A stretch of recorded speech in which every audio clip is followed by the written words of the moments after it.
Hola, soy Marcos Rodríguez Puentes y el día de hoy nos acompaña David José Mancera Hernández, abogado de la Universidad Nacional de Colombia, máster en Derecho, con una tesis sobre el matrimonio en el derecho romano y especialista en Derecho de los Negocios de la Universidad Externado de Colombia. Actualmente es profesor de las universidades El Bosque y la Universidad Cooperativa de Colombia. También ha sido profesor en la Universidad Los Libertadores y tiene experiencia como asesor jurídico de la Dirección Nacional de Investigación y Extensión de la Universidad Nacional de Colombia, como asesor jurídico del Centro de Extensión y Educación Continua de la Facultad de Derecho de la misma universidad y ha sido además abogado en firmas. David, bienvenido, muy buenas tardes. Hola Marcos, muy buenas tardes a todos quienes ven este video también. Cordial saludo, ¿cómo estás? Muy bien, afortunadamente y con gratitud por tenerte aquí en este canal. No, a ti muchísimas gracias por la invitación. Bueno, gran parte de tu experiencia ha girado en torno al derecho del consumidor, ¿verdad? Sí, sobre todo ¿Cómo, la experiencia en firma de abogados giró bastante alrededor del tema. cómo, cómo es esa experiencia? ¿Cómo ha sido el desarrollo de tu carrera como abogado en torno a ese asunto de la protección al consumidor? Bueno, pues digamos, empieza como toda una sorpresa, como una cuestión sumamente novedosa.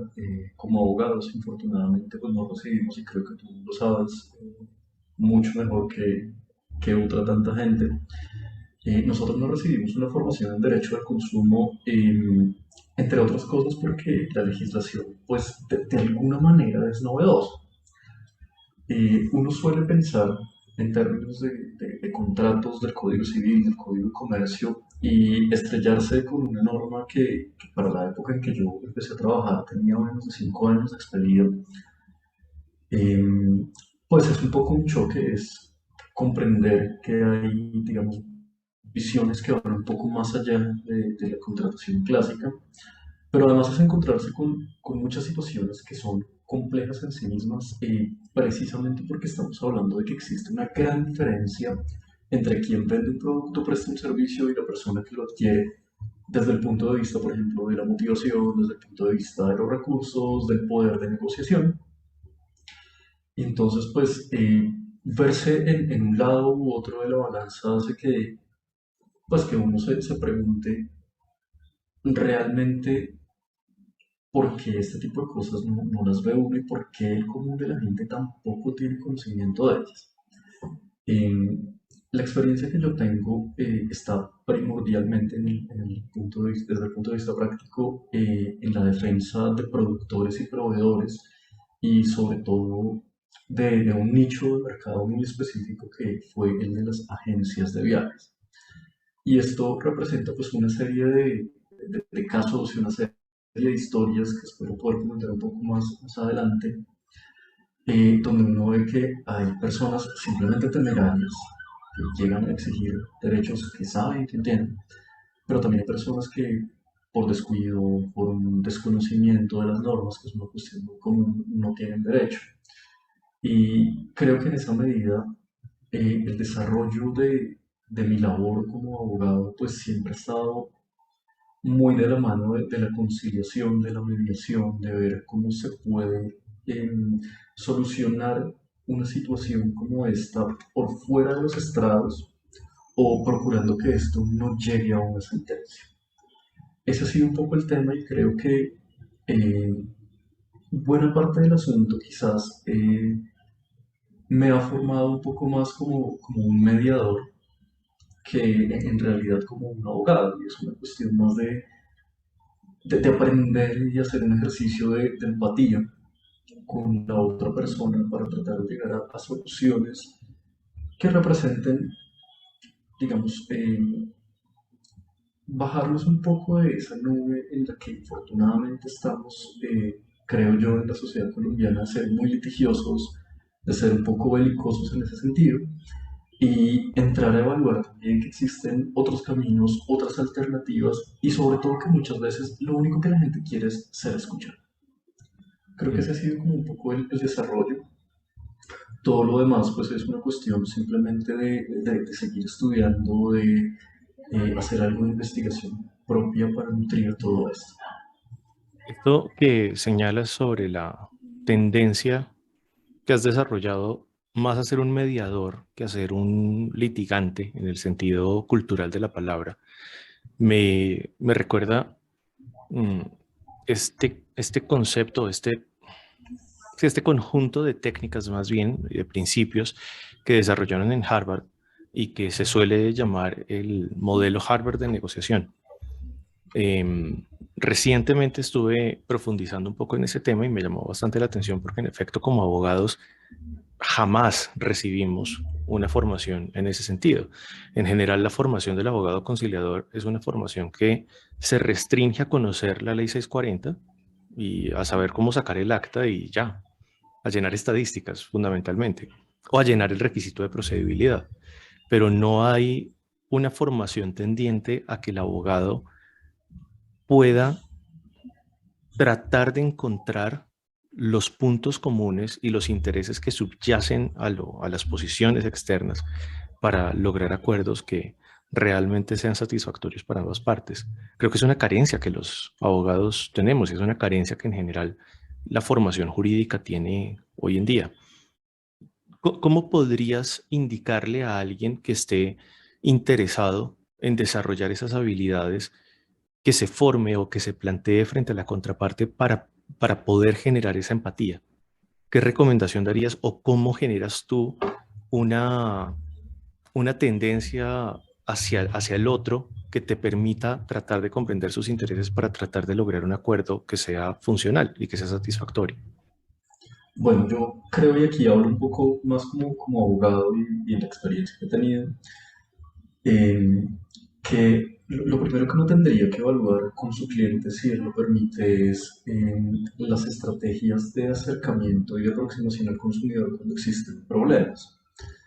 Eh, Algunas empresas, no puedo decir que sean todas, no las conozco, eh, tienen políticas desde sus call centers donde buscan hacer una aproximación, pero es una aproximación muy superficial y uno no puede pretender que una persona en un call center tenga la formación que podría tener un negociador, que podría tener un abogado. La gente se limita a hacer su trabajo y está bien. Pero siento que en muchas ocasiones el hecho de que no exista una formación un poco superior en temas de derecho del consumo y que no existan algunas rutas claras con respecto a cuestiones que pueden ser un poco más complejas, hacen que nazca en el consumidor, que nazca en el comprador, en el contratante, esta idea de alguna manera, tener una venganza, no solamente en un sentido de devuelvan el dinero que invertí o el tiempo que he perdido, sino simplemente quiero que los castiguen por esto. En- y en esa medida, pues, cuando el asunto le llega a uno como abogado, sobre todo cuando uno está en una firma, es usualmente cuando hay una acción judicial. Entonces, lo que a mí me llegaba en la gran mayoría de los casos era una reclamación de una persona diciendo no estoy contento, la pasaban y había que contestar.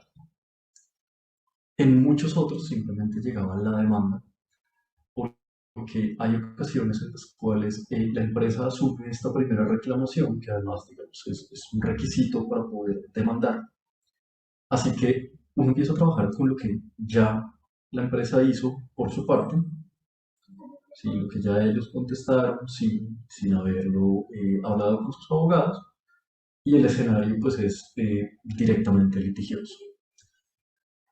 Lo que yo hago en la primera de las ocasiones en lo que se trabajaba en la firma en la que laboré era ver qué es lo que estaba diciendo ese consumidor, cuáles son las razones de su descontento, buscar la versión del cliente, buscar la versión del empresario y primero analizar si la posibilidad de un litigio convenía o no.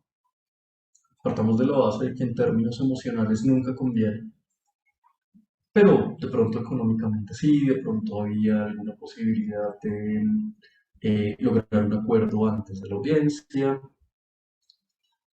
y allí pues tiene más o menos un marco un margen de probabilidad y puede decir, ok, esto puede llevar a litigio, esto no. Lo que tratábamos de hacer en muchos casos era comunicarnos con el cliente, comunicarnos con el consumidor, hacer una oferta y luego de ello celebrar lo que los abogados llamamos un contrato de transacción, simplemente un acuerdo en el cual pues compensamos a esta persona de alguna manera para que desista. Digamos que ese es el mejor de los mundos en la peor de las situaciones, cuando el caso está perdido. Pero muchas veces lo que sucedía era, se contestaba la demanda, eh, digamos que aquí el periodo es importante porque antes del año 2016, el tiempo que teníamos para contestar una demanda de esta naturaleza era de 4 días, hoy en día son 10. Entonces, quizá en 4 días, y mientras yo hablaba con mi empresario y él me enviaba todos los documentos y recababa toda la información, pues seguramente estábamos radicando el último día. Ahorita que tenemos 10 es un poco más sencillo.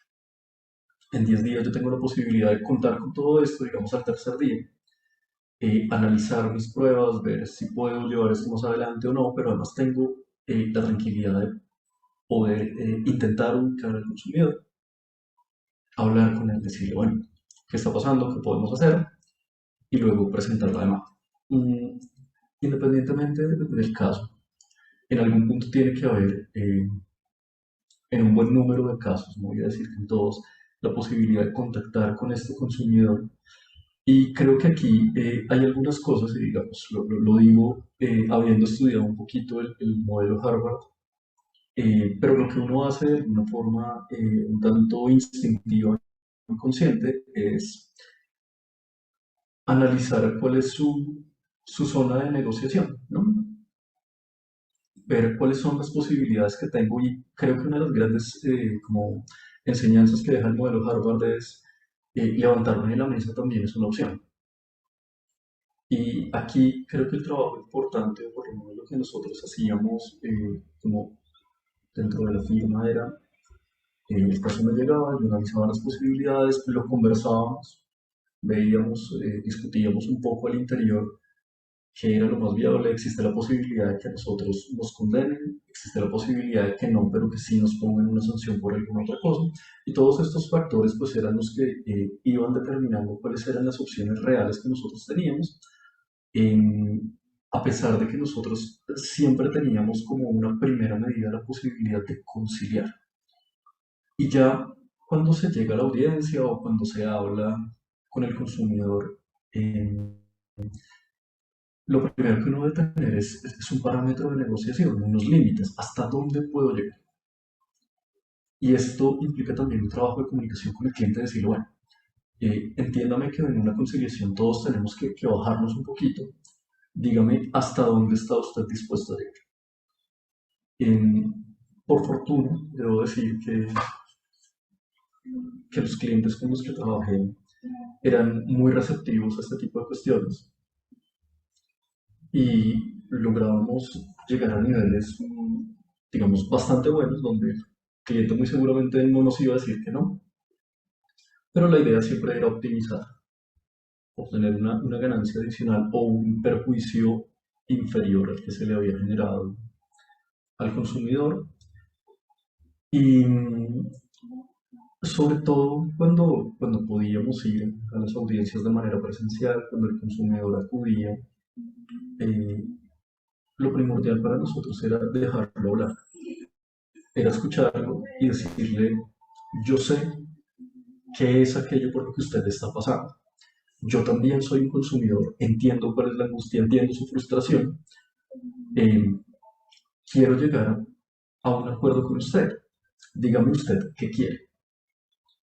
Y luego tratar de explicarle que para lograr una negociación aquí, digamos, sería repartirnos la torta de la manera más equitativa posible, como dice el método Harvard.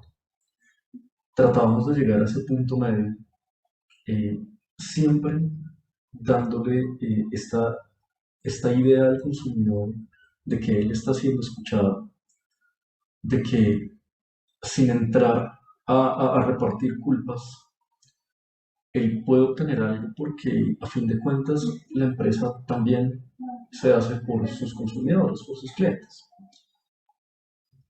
Uno encuentra en todo caso de todo, hay personas muy abiertas al diálogo, hay personas que simplemente quieren que las escuchen, simplemente se desahogan, cuentan su historia y cuando uno le dice sí y le explica un poco qué es lo que está pasando, cuál es la razón de eso, qué pudo haber sucedido, la gente se calma.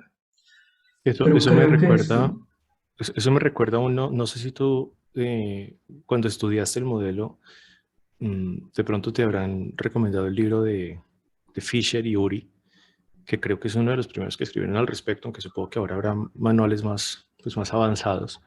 Pero el que yo he conocido es ese, que creo que es de los más viejos. Y una de las historias que comentaban era de una venta de gas que hacía México a Estados Unidos.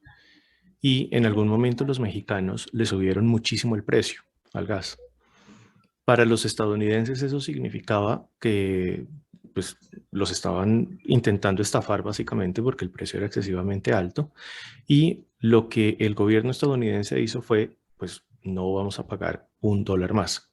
Y la expectativa de ellos era, pues igual México no tiene a quién más vendérselo. Así que en algún momento, pues tendrán que bajarle el precio y seguramente llegaremos a un precio más equilibrado. Y cuando se dieron cuenta, lo que estaban haciendo los mexicanos era quemar el gas. Prefirieron quemarlo que venderlo a un precio inferior al que habían planteado. Y el análisis que hacían estos autores era que los mexicanos lo que querían no era el dinero, no se trataba de dinero, se trataba de que tenían, por decirlo de alguna manera, hambre de ser tratados como iguales. Y creo que sí, eso que tú estás señalando es fundamentalmente eso. Supongo yo que un consumidor frente a una empresa se siente más pequeño. Y bueno, ahí hay otro tema que me gustaría tratar ahora sobre lo que tú decías respecto de que en muchas ocasiones quieren venganza más que compensación, quieren tomar represalias y de alguna forma eso es como una expresión de un querer sentirse pues, equiparados quizás a esa compañía. Y ese escuchar ayuda mucho a que una persona se pueda sentir igual y se pueda sentir apreciada, equiparada con la contraparte que tiene al frente. bueno, sí, yo creo que es básico, creo que eso fue como de las primeras cosas que aprendí como ya cuando empecé a ejercer el derecho y esto es algo que tengo que agradecerle mucho a los socios de la firma en la que trabajé. Y es precisamente lo que tú dices, la gente quiere ser escuchada y yo siento que ser escuchado en el ámbito jurídico significa que mis emociones están siendo validadas, como dirían los psicólogos. Y este es un ejercicio básico porque la manera como yo lo veo es que toda esta frustración, toda esta ira que guarda el consumidor y que en general guarda la gente cuando pasa algo malo, genera que uno se cierre al diálogo, genera que uno cierre emocionalmente las puertas a estas posibilidades. Eh, y yo creo que si yo llego con, digamos, con la apariencia típica del abogado, encorbatado, que bueno, digamos, esto es un poco inevitable en muchos escenarios, pero si yo llego encorbatado, pero además llego con cara de bravo, pero además llego y saludo apretando fortísimo la mano y mirando por encima del hombro, pues lo único que estoy haciendo es que esta situación empeore. En cambio, creo que la idea que uno tiene, y sobre todo cuando uno lleva desde perder como empresario, que es, digamos, la base de la que parte la protección al consumidor, donde me dicen, oiga, empresario, usted tiene más información, usted tiene mejores medios, usted tiene más dinero. Eh, yo no puedo asumirlo como igual y en esa medida, ojo, porque es que usted tiene la carga de demostrar que efectivamente las cosas son como son. Digamos que el juez en esta medida protege mucho más a la parte débil que en otros escenarios. Eh, yo no puedo pretender como abogado, y esta es una opción personal, que voy a llegar a un acuerdo imponiéndome y amenazando. Al contrario, el que lleva todas las de perder soy yo.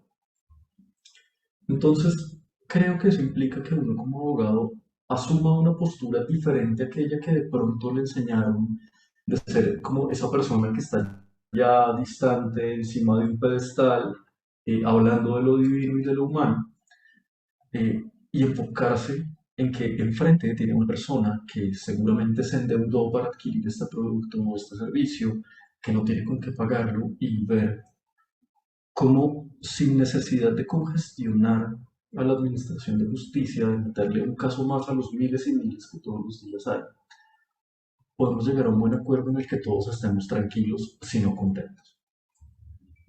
Y para mí el primer paso es eso, relajar la actitud, llegar un poco más tranquilo, decirle a la persona, creo que aquí, y esto también tiene que ver un poco con las técnicas de negociación, es muy importante el lenguaje corporal que yo manejo. Es estar tranquilo, es estar realmente escuchando a la persona y esto implica, por ejemplo, de dejar de lado el teléfono, Y eso mirar es a la persona a los importantísimo, ¿no? ojos. Eso es crucial. Creo que sí, es ofensivo, ¿no? Como docente, y creo que tú lo sabes mejor que yo, es ofensivo ver que un estudiante está en cualquier otra cosa, porque además ellos creen que uno no los ve, ¿no? Sí, Pero uno eso es sí los ve. cierto. Pues pasa lo mismo, ¿no? Es una cuestión de hacer, reitero la palabra, a pesar de que no me gusta utilizar mucho el ejercicio de empatía, de poner en los zapatos de la otra persona, y ser consciente de que allí hay muchas cosas que están en juego para esa persona. Pues para uno no, porque no hace su trabajo, gana, pierde, pero para esa persona que, por ejemplo, compra un tiquete, eh, seguramente son buena parte de los ahorros de su vida o es una deuda que ha tenido que asumir. Y es importante también reconocer este tipo de cosas y ponerse en los zapatos de esa persona y escuchar muy bien su relato, porque es que esto es lo que me va a permitir decirle de una manera diplomática que él pueda entender eh, que no tiene razón y en esa medida, pues, cómo evitarle, digamos, el desgaste emocional que tiene un proceso judicial. O si tiene toda la razón, pues entender también y encontrar una manera de decirle cómo podemos llegar a un acuerdo y de esa manera, cómo salgo yo como empresario de allá. Creo que eso es lo primero. Eh, lo segundo, creo yo, es manejar un lenguaje simple. Eh, creo que hay un problema que tenemos los abogados y esto es algo que tú lo sabes, vengo yo sosteniendo hace muchos años, y es que los abogados tendemos a abusar del lenguaje propio de nuestra profesión. Yo diría, y lo pensaba hace unos días hablándolo con unos estudiantes, que uno debe diferenciar muy bien entre la función de abogado y la función de negociador. Son dos entornos totalmente distintos y creo que también lo hemos hablado que un problema que tenemos en estos países es que en vez de licenciados en derecho nos gradúan como abogados y pues eso es súper problemático porque pues abogado es el que aboga por algo. En esa medida yo pensaría que un abogado es propiamente el que litiga. El licenciado en derecho puede ser abogado, entre otras cosas, y son funciones diferentes, ¿no? La actitud de un litigante pues es un litigio, es alguien que pelea. Es básicamente el equivalente de los campeones de las ordalías eh, justo después de la caída del Imperio Romano de Occidente. La posición del negociador es totalmente diferente porque está buscando un acuerdo y eso no obsta para que alguien pueda ser en una circunstancia un negociador y en otra circunstancia un litigante, pero son cosas, a mí me parece que son cosas radicalmente distintas que requieren actitudes radicalmente distintas. Sí, yo siento que es una cuestión de roles, porque bueno, nosotros estudiamos derecho, nos licenciamos en derecho, pero el ejercicio de la profesión implica pues la necesidad de asumir diferentes roles en diferentes momentos y creo yo que en estas etapas, porque normalmente, por lo menos desde mi experiencia, ya estábamos en el proceso, pero aparte estábamos en la audiencia antes de que fallaran, nos dijeran quién tenía la razón o no.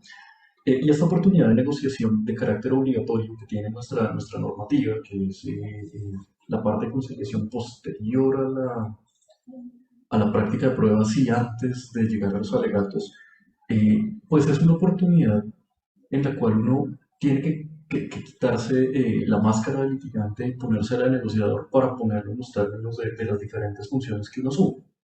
Entonces tengo yo que cambiar el rol, pero yo creo que yo no puedo llegar asumiendo el rol de litigante para después cambiarme al rol de negociador y ahí sí cambiar completamente mi lenguaje corporal, eh, las expresiones que utilizo al hablar y llegar supremamente bravo mirando la parte por encima como si yo estuviera en otro estrato socioeconómico, en otro estrato de conocimiento y luego ponerme por debajo. No, al contrario, creo yo que muchas de las cosas funcionan cuando uno de entrada es amable. Esto no quiere decir que yo dejo mi rol de litigante, eso no quiere decir que yo no voy a asumir mi rol de negociador o no voy a asumir el rol de litigante si es el caso.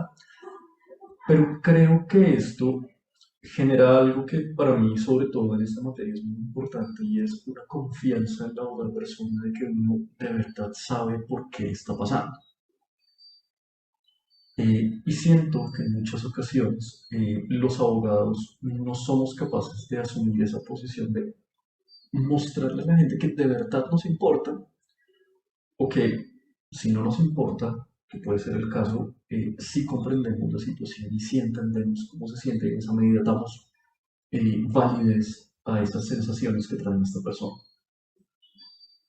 Creo U- que es básico. una pregunta saliéndonos un poco del tema, o más bien extrapolando esta lectura que haces del asunto conciliatorio, por decirlo de alguna manera.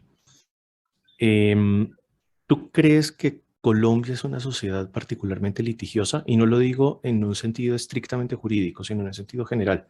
Podría Yo, ponerlo en otros términos. ¿Tú crees que somos una sociedad particularmente conflictiva? yo creo que sí, o sea, estoy convencido y estoy convencido desde lo que veo todos los días y desde mi propia experiencia como una persona que se sube al transporte público de mala gana todos los días. Eh, Cuando uno está en muchas situaciones, ¿no? Va uno pasando y entonces una persona sale en reversa sin mirar, casi lo atropella a uno, y además le pita y le echa a la madre. Estoy completamente seguro de que muy poca gente tiene la tranquilidad y la paciencia de decirle a otra persona, oye, fue su culpa, pero dejémoslo hasta aquí. No, usualmente una persona le contesta a otro y luego lanzan improperios como que le va a poner una demanda en la fiscalía. Eh, La famosa demanda penal. Cuando no cualquier otra cantidad de cosas, la famosísima banda penal. Entonces yo creo que somos una sociedad sumamente conflictiva. Eh, claro, esto tiene que ver mucho con nuestra historia, esto tiene que ver mucho con el nivel de estrés que se maneja especialmente en ciudades como Bogotá, eh, digamos, la presión social que existe por todo y para todo todo el tiempo. Eh, pero sí, yo, o sea, no solo creo, estoy convencido de que somos una sociedad particularmente conflictiva y obviamente esto tiene una repercusión importante, muy importante en el ámbito jurídico. Bueno, retomando el tema del derecho del consumidor, ¿cómo relacionas tú a nivel conceptual la regulación del derecho del consumidor el, con la teoría general del negocio jurídico? Yo creo que es una parte. Cuando nosotros tenemos la noción de negocio jurídico como manifestación de voluntad que una persona en teoría conscientemente y reflexivamente, como dice el maestro Espina Fernández, da con el fin de generar unos efectos jurídicos que en últimas es crear, modificar o extinguir obligaciones. El derecho del consumo, pues, forma parte de todo esto. Detrás de todo negocio, de todo acto de consumo, existe un contrato o existe de manera un poco más amplia y siguiendo la teoría alemana un negocio jurídico. Entonces hay una manifestación de voluntad que normalmente en materia de protección al consumidor o es una compraventa o es una prestación de un servicio, que vendría siendo lo que nuestro Código Civil denomina un arrendamiento de servicios intelectuales o un arrendamiento en general. Entonces, no nos podemos salir de ese marco de la teoría general del negocio jurídico.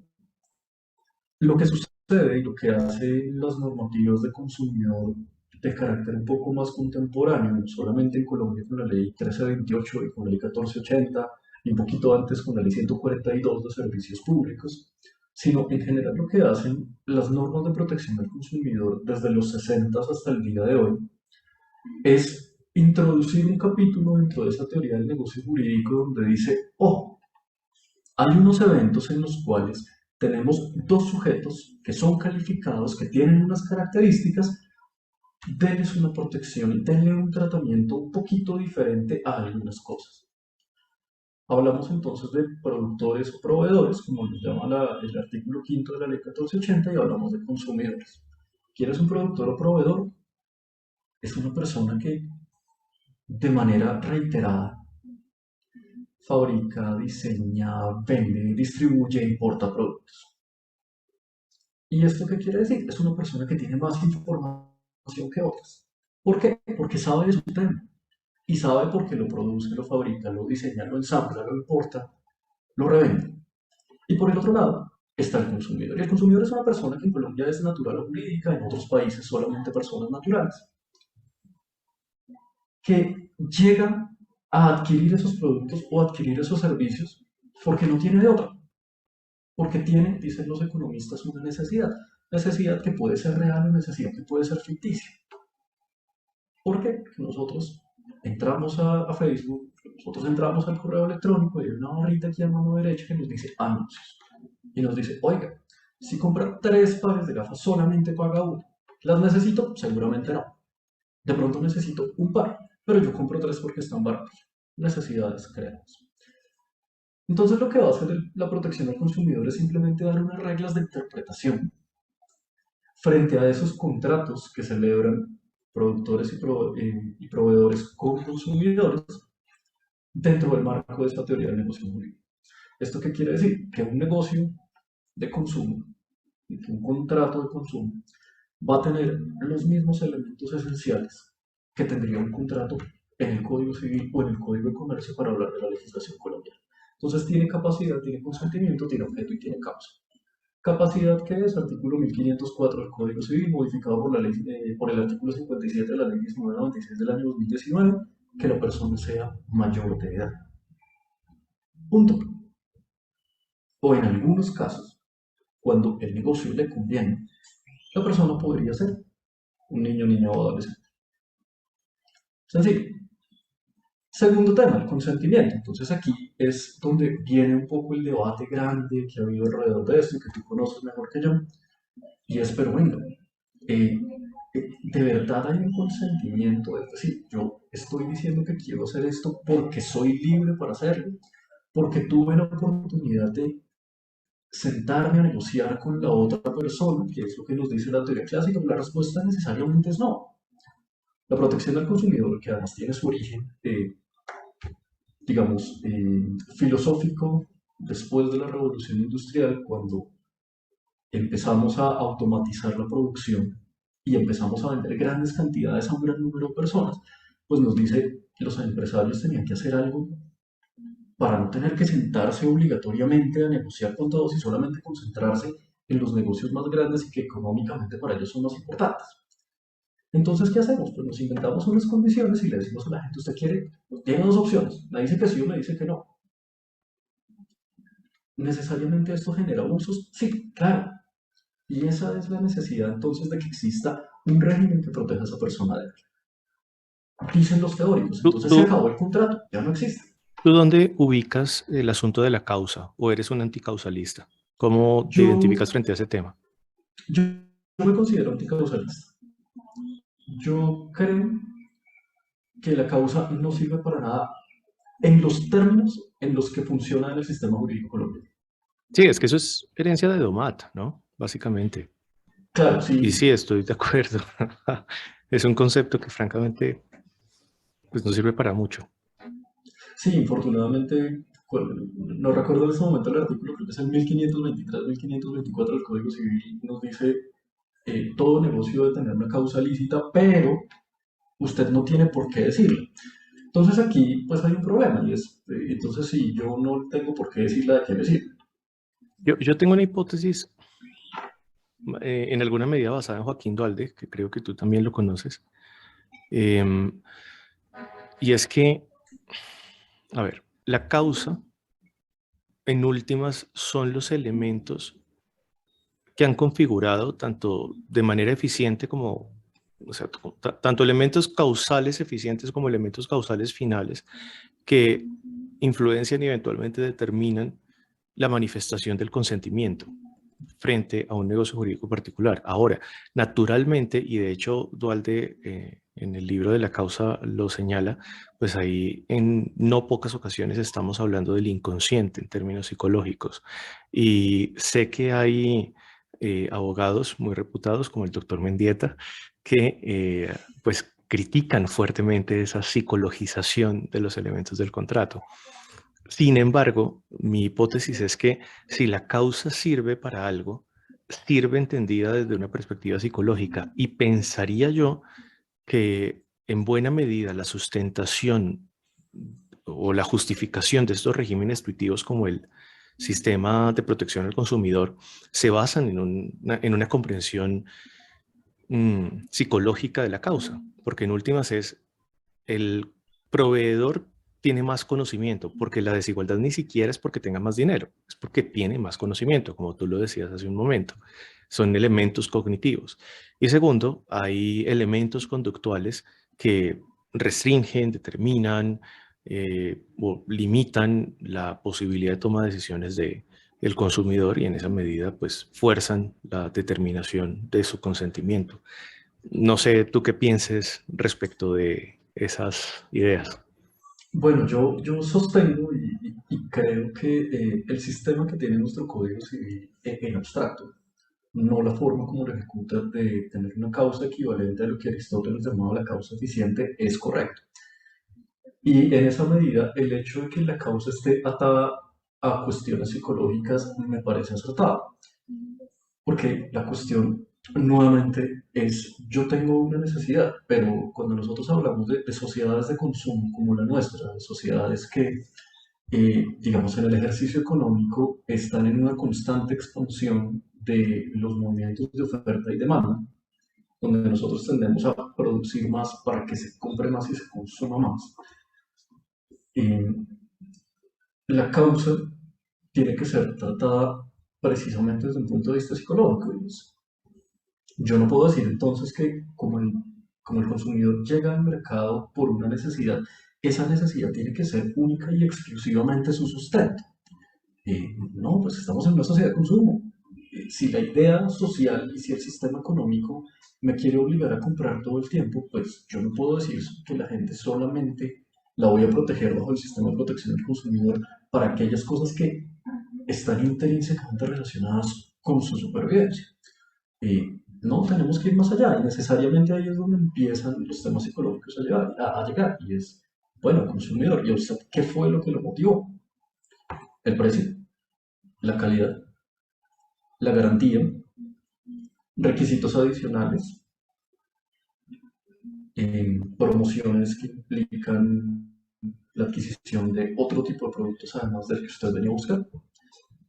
Para mí es acertado en esa medida y yo no puedo quedar en un pensamiento básico de la causa desindicada de una cuestión psicológica.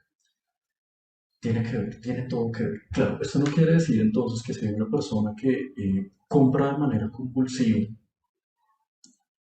eh, esa sea una causal para, para terminar un contrato o para aplicar la normativa de protección al consumidor. Y Creo que hasta Eso, ya no llega. eso nos llevaría a otro tema, mm, y es cuando una persona compra de forma compulsiva, probablemente tiene una patología que impide que tenga un control respecto de esos impulsos. Yo identificaría un evento de esos como dentro de las otrora causales de interdicción por disipación. Sin embargo, ahora, pues ya con la ley 1996 no hay interdicción por esas razones. ¿Tú cómo ves ese asunto? Yo creo que la ley 1996 tiene una solución que sirve para ello y es la persona de apoyo. Y pues la razón es muy sencilla y es reconocer que las personas con discapacidad mental y sin discapacidad mental son iguales en términos de contratación, es una buena idea. Sí, o sea, es necesaria, entre otras cosas, porque Colombia ya había suscrito el tratado en el año 2009, no había hecho nada, sino hasta 10 años después. Pero creo que en estos eventos es donde realmente vale la pena tener una persona de apoyo que es alguien que le va a decir como, mire, yo no le puedo decir a usted que no. O sea, si usted quiere seguir comprando, hágale. Pero lo que sí quiero recordarle es, hay unas consecuencias de su comportamiento. Entonces, yo le advierto esas consecuencias. Le advierto que usted, por ejemplo, no necesita esto en términos de que, no sé, está comprando zapatos y ya tiene otros 80 pares en la casa, y además estos están repetidos. O tenga en cuenta que usted de pronto está asumiendo una deuda que posteriormente no va a poder pagar, pero hasta ahí. Siento yo que en esta medida, eh, pues la gente tiene libre albedrío y eso implica no solamente cometer errores, sino asumir las consecuencias de ellos. Así que para mí la respuesta que da la ley 1996 en teoría es adecuada. ¿Cuál es el problema? Y aquí de pronto me sale un poco de nuestro tema para entrar en otro. Eh, no hay un protocolo que obligue a que las personas de apoyo tengan una formación que permita efectivamente que esos consejos que dan sean efectivos. No hay una entidad que me pueda garantizar de manera preventiva que esta persona cuenta con las herramientas para decirle a otra cuáles son las consecuencias de sus actos. A mí particularmente me parece que cuando se trata de patologías que no son constitutivas de demencias, que hasta donde entiendo serían las únicas que justifican la imposición de una persona de apoyo, por lo que podría ser una jurisdicción contenciosa, por decirlo de alguna forma. Todo lo demás estaría sujeto a jurisdicción voluntaria. Y pues frente a una persona que tiene un problema de control de impulsos, me resulta muy difícil imaginar que estando disipando su patrimonio, vaya a querer que le pongan una persona de apoyo. Y me parece que en esa medida es una persona que está enferma, pero que no tiene demencia, tiene otro tipo de patología y ha quedado sin protección por completo. Yo lo que siento es que, bueno, primero que no es de todo correcto decir que ellos están sin protección, porque cuando la ley señala quiénes son las personas legitimadas en la causa por activa, quienes pueden iniciar el proceso, la norma no limita. Entonces, si hay una persona que necesita un apoyo, porque es una persona con una discapacidad mental, cualquiera que sea la norma en este sentido, pues no nos refiere a casos específicos. Cualquier persona puede demandar. Bueno, eso es cierto, eso es cierto. Creo que Acabo de caer en cuenta de algo de lo que no había caído en cuenta, y es que la norma se refiere a discapacidad mental y eso probablemente no significa estrictamente discapacidad cognitiva, que es como yo lo estaba entendiendo.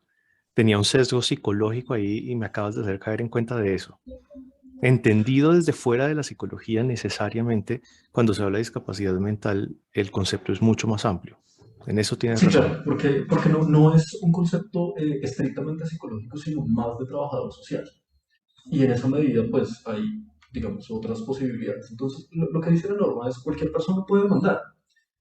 Se hará mediante un proceso de carácter contencioso, un verbal sumario. Digamos, lo que sí va a pasar muy seguramente, no puedo decir en todos los casos, pero sí en un buen número, eh, pues va a ser que hay muchas personas que voluntariamente y teniendo, por ejemplo, esta condición, que era lo que el código llamaba de disipador, pues no va a ir a un centro de conciliación, no va a ir a una notaría, no va a ir a un juez por su propia cuenta, pero además el resto de la sociedad tampoco lo va a hacer. Eh, pero, y uno puede decir, no, pero estas personas entonces van a quedar súper desprotegidas, esto no pasaba con el código civil, pero es que ahí también hay un problema, y ahí también hay una falacia, es una falacia de generalización. El código civil inicialmente ponía en cabeza de las familias iniciar este tipo de procesos y había muchas familias que no lo hacían, punto. con la ley 1306 del año 2009 se amplía el espectro y entonces ya también pueden hacerlo las autoridades, pero tampoco lo siguen. Entonces la persona que vive gastando su dinero en los casinos lo seguirá haciendo. Punto. Entonces, decir que ahora la responsabilidad o la posibilidad de acudir a la jurisdicción la tiene cualquier persona en Colombia, pues en realidad no cambian las cosas. Habrá personas que sí quieran iniciar este tipo de procesos, habrá personas que no. La situación de desprotección, digamos, va a seguir en muchos casos. Creo que lo que hace la norma, y en esta medida lo que hace bien la norma, pues es decir, sabemos que no podemos salvar a todos, pero hay personas que sí pueden interceder por nosotros. Y Entonces, esos creo que análisis de esto, eficiencia siempre son complicados. creo que en esa medida, pues la norma es mejor que lo que tenemos. Pero, digamos, solamente el tiempo nos podría dar la razón y no sé hasta qué punto este tipo de estadísticas, pues, digamos, realmente existen, porque no sé si existe un censo que valore este tipo de situaciones. Ese es otro problema. Realmente no tenemos una cobertura muy amplia en análisis estadístico. Eso es cierto. No, y yo creo que menos con temas psicológicos, porque en realidad siento que hasta hace muy poco es que ha empezado a surgir ese tipo de preocupaciones. Y es algo que ya hemos hablado de lo preocupantes que son los índices, por ejemplo, de depresión y suicidio en Colombia. Antes de cerrar definitivamente, quiero hacer una pregunta. Si hubiera una sola cosa que tú pudieras corregir o cambiar o implementar en la sociedad colombiana, ¿qué sería?